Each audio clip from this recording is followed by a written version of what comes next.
જય શ્રી કૃષ્ણ. સ્વાગત છે તમારું છાયાની વાનગીઓમાં. આજે આપણે બનાવશું નવરાત્રી કે વ્રતમાં ખાઈ શકાય એવા મોરૈયાના સોફ્ટ ઢોકળા. તો બનાવવાની શરૂઆત કરશું.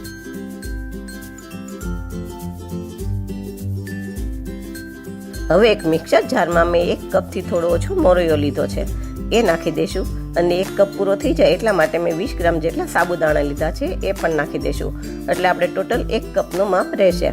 હવે આનો આપણે એકદમ ફાઇન પાવડર નહીં પણ થોડો દરદરો પાવડર કરવાનો છે, તો આપણે પાવડર કરી લઈશું. હવે આપણો પાવડર તૈયાર થઈ ગયો છે, તો એને એક વાસણમાં કાઢી લઈશું. હવે એ જ મિક્સર જારમાં મેં એક મોટું બટેટાની છાલ કાઢી ધોઈ અને આવી રીતે પીસ કરી લીધા છે, એ નાખી દઈશું. સાથે અડધો કપ દહીં નાખશું, જે મેં ખાટું લીધું છે. અને 1 ઇંચ જેટલો આદુનો કટકો અને 2 લીલા મરચાંના કટકા લીધા છે, એ નાખી દઈશું. અને આને પણ આપણે પીસી લઈશું.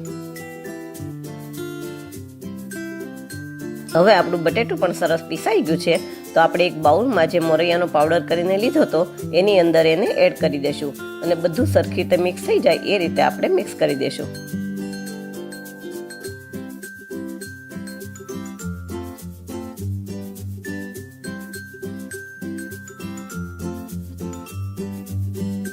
જો તમને મારી વાનગીઓ પસંદ આવે તો મારા વિડીયોને લાઈક કરજો, શેર કરજો અને મારી ચેનલને સબસ્ક્રાઈબ કરજો.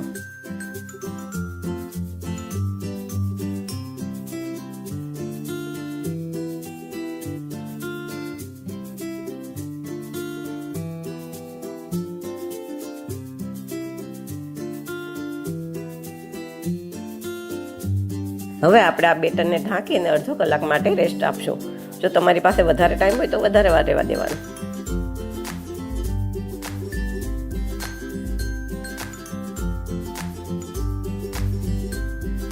હવે અડધી કલાક પછી આપણું બેટર એકદમ સેટ થઈ ગયું છે, તો આપણે એને 2-3 મિનિટ માટે વિસ્કરથી ફેટી લેશું, જેથી આપણા ઢોકળા એકદમ સ્પોન્જી બને.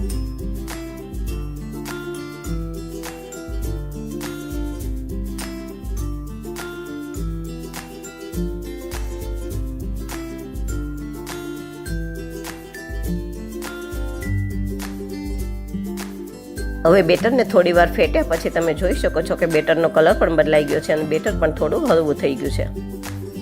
હવે બાકીના મસાલામાં 1 ચમચી મીઠું, થોડી કોથમીર, ઢોકળા ડ્રાય ન લાગે એટલા માટે 1 પાવડું તેલ, 1 નાની ચમચી ખાવાનો સોડા અને એને એક્ટિવ કરવા માટે 1 ચમચી જેટલું પાણી નાખશું. હવે આ બધાને મિક્સ કરી અને થોડી વાર ફેટી લેશું.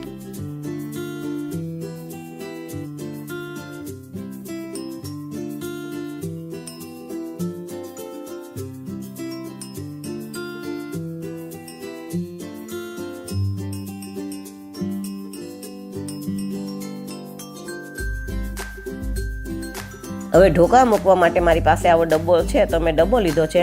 તમે થાળી કે પ્લેટ પણ લઈ શકો છો. તો એમાં થોડું તેલ નાખીને ચારે બાજુ લગાવી દઈશું.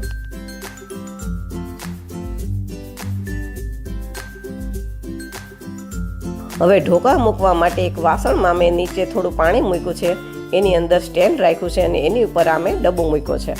આની અંદર આપણે જે બેટર તૈયાર કર્યું છે એમાંથી અડધું બેટર નાખવાનું છે.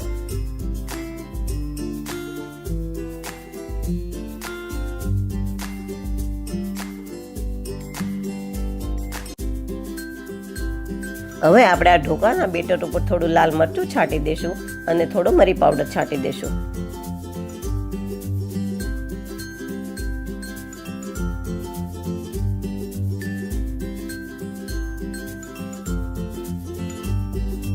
પછી એને ઢાંકી અને 12 મિનિટ માટે આપણે એને હાઈ ફ્લેમ ઉપર સ્ટીમ થવા દેવાનું છે.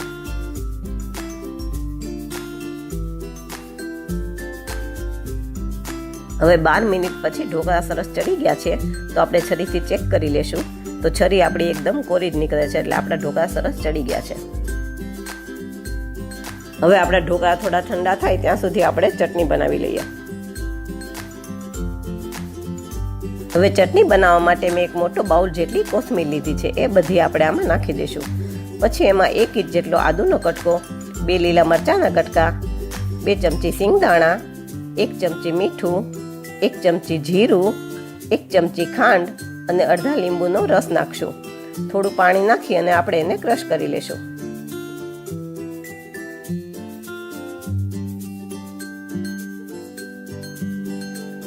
આપણી ચટણી સરસ તૈયાર થઈ ગઈ છે, તો એને એક બાઉલમાં કાઢી લેશું. હવે આ બાજુ આપણા ઢોકળા પણ ઠંડા થઈ ગયા છે, તો આપણે એને ચાકુથી આડા અને ઊભા એમ પીસ કરી લેશું.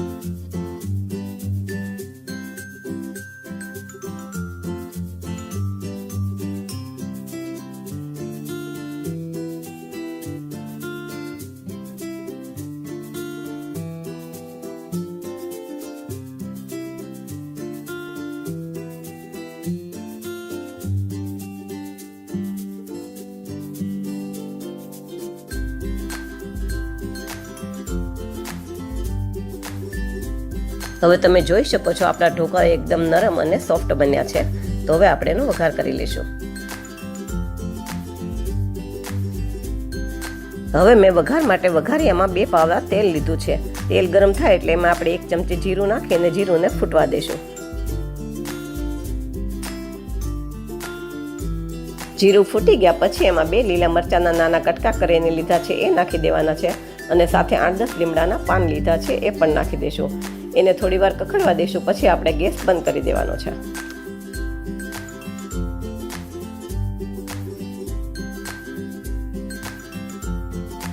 પછી આપણે એમાં 2 ચમચી જેટલા તલ નાખી દઈશું. કેમ કે ગેસ ચાલુ હોય તો તલ ચારે બાજુ ઉડે છે, એટલે આપણે તલ છેલ્લેથી નાખ્યા છે. હવે આપણે આ વઘારને ચારે બાજુ ઢોકળામાં રેડી દઈશું.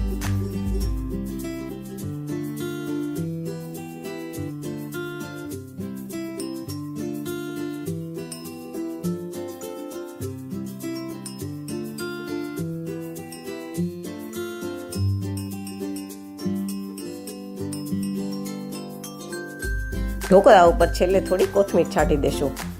તૈયાર છે આપણા ફરાળી ઢોકળા. આવી જ નવી રેસીપી સાથે ફરી મળશું. Thank you.